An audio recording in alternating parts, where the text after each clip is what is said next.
Maulid yang kita baca ini hampir setiap malam kalau kita hadir majelis Az-Zahir dibacakan Maulid Simtud Durar, ditulis oleh Al-Imam Al-Habib Ali bin Muhammad Al-Habashi, tashwigan lis-sami'in.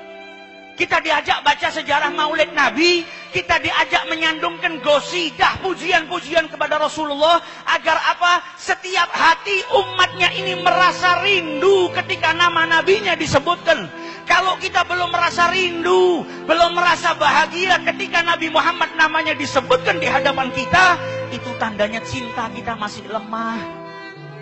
Karena ketika kita mencintai harta, di saat kita kesusahan kayak apapun, kita mendapatkan harta yang berlimpah, maka kesedihan, kesusahan, bahkan penyakit sekalipun akan hilang dengan sesaat. Karena kita dapat uang yang banyak. Ini manfaatnya kalau kita cinta kepada sesuatu, maka sesuatu itu bisa memberikan kebahagiaan kepada kita. Kalau kita cinta dengan Nabi Muhammad, cinta dengan Allah, cinta dengan zikir, cinta dengan sholawat, maka di saat kita susah, kita nggak perlu pergi jauh, mencari suasana baru untuk menenangkan diri kita dan batin kita. Di saat kita sakit, nggak perlu kita bersusah payah mencari obat, karena setiap sesuatu yang kita cintai menjadi obat bagi kita.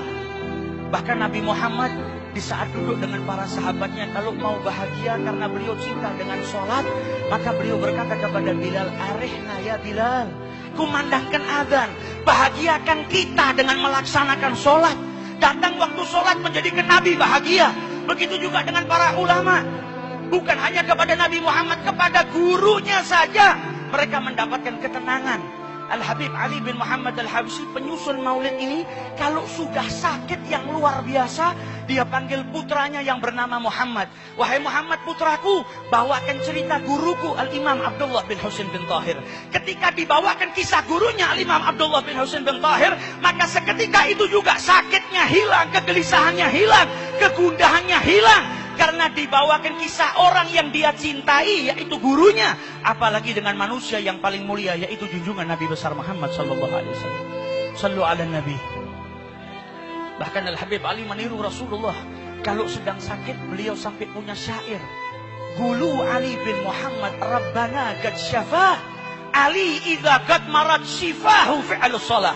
Beliau memotivasi dirinya sendiri. Katakan kepada Ali, beliau yang mengutarakan, Ali kalau sudah sakit, maka penawarnya atau obatnya hanyalah sholat.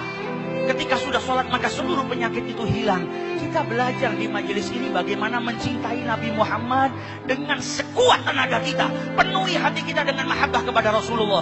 Maka di saat kita kesusahan, di saat kita kesumpekan, gelisah datang kepada kita, mendengar namanya Nabi Muhammad SAW, maka kegelisahan, kegundahan, kesempitan, apapun yang terjadi pada kita akan hilang, berubah menjadi bahagia karena Nabi besar Muhammad SAW.